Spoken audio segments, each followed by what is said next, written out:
Welcome back. Shaya, you have the floor. Thank you. So just before the break, I was given the scenario of actually sharing the story of my own father as far back as 60 years ago. So the current issues that we face in rural communities have long existed, and one is access to school, for example, where kids walk more than an hour to 2 hours to school and back. So my father experienced that. So 60 years forward now, we still have millions of children, still experiencing that. Nigeria, for example, has the highest number of children out of school. At a figure of about 10.5 million, which was maybe 2 years ago, study from UNESCO. I think obviously that's still understated. I think it's more. So you think about that issue. How can you really concentrate, for example, when your attendance is not regular, when your attitude towards school and self and learning is really low? How can you celebrate, for example, Children's Day today, compared to children that have better equal opportunity and also parents that provide a concerted effort, in raising the kids, whereas in some of these remote areas, that is not the same.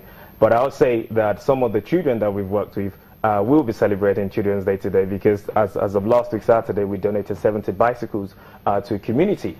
Okay. And just that for them, is more like owning a car.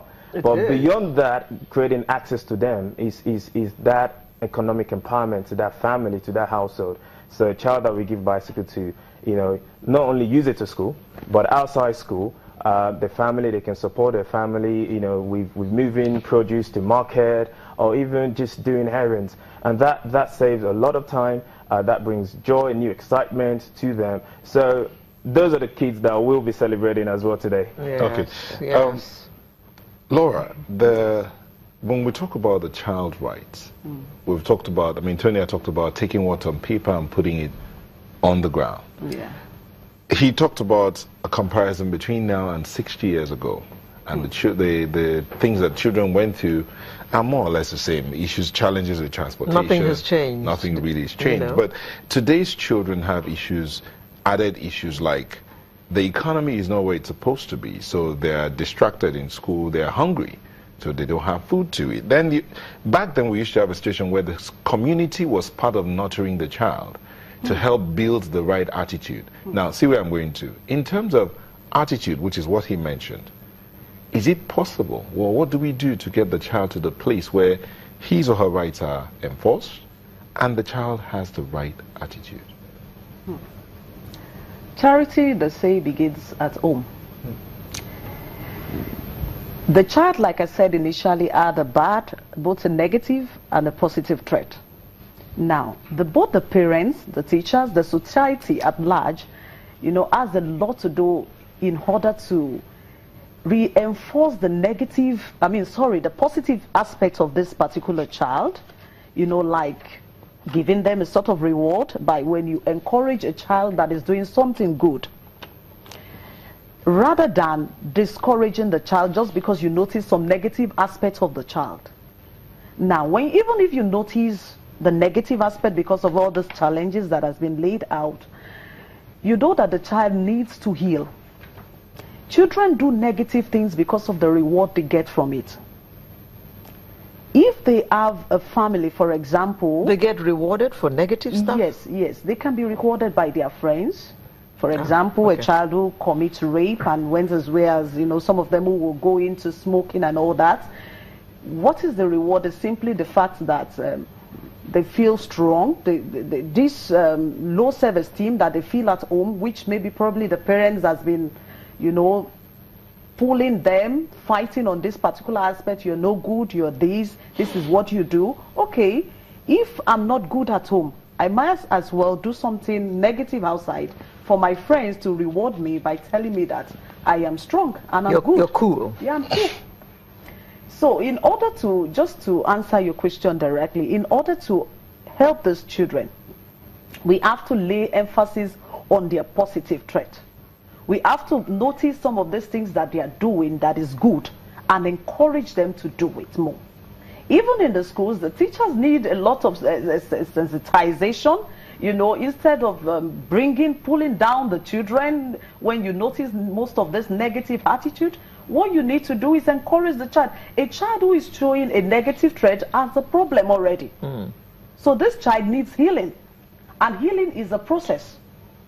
So in order for this child to heal properly, he needs a safe environment to heal. A safe environment at home, equally a safe environment in school, even among the society. So when you don't segregate this particular child, and you just see it like, you know, when we were growing up, we all had these things. We did them then. But sometimes as you're growing up, you tend to drop some of the negative traits because you have now seen the importance of your positive attitude. Yeah. No, Antonia, the 2004 UBE Act actually specifies penalties for parents and guardians who do not send their wards and children to school. And yet we have the figure of minimum 10.5 million children who are not in school. Why do you think they're getting away with it? Okay, it goes back to the initial point that we started with. There's a place of accountability. There's a place of deliberate effort, emphasis on the word deliberate, on the part of the government, on the part of the education agencies.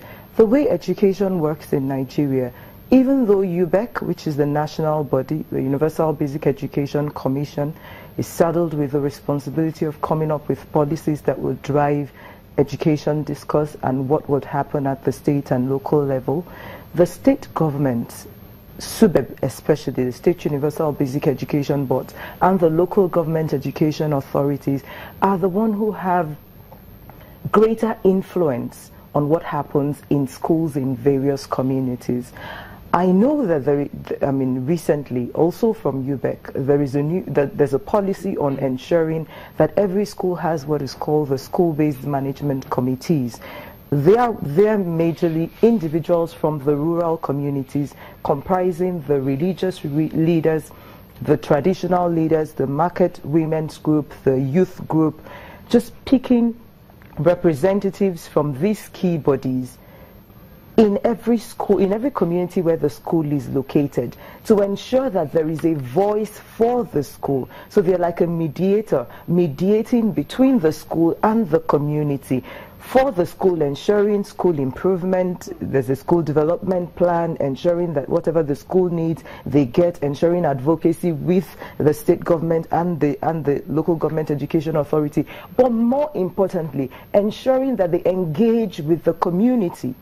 For out-of-school children, for example, how do I, as a woman, there's a mothers' association in most of the states, in the local communities.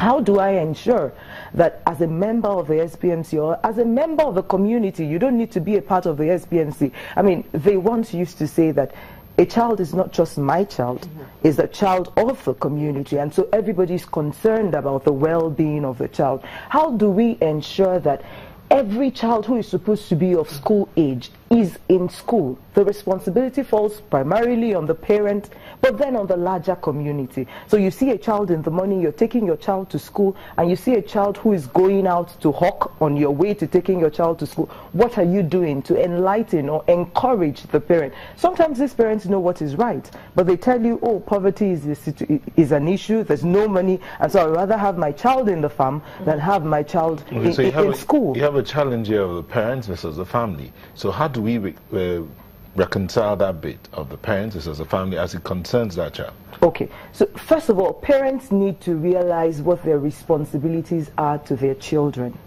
Your duty is not just to have a child and allow the child roam.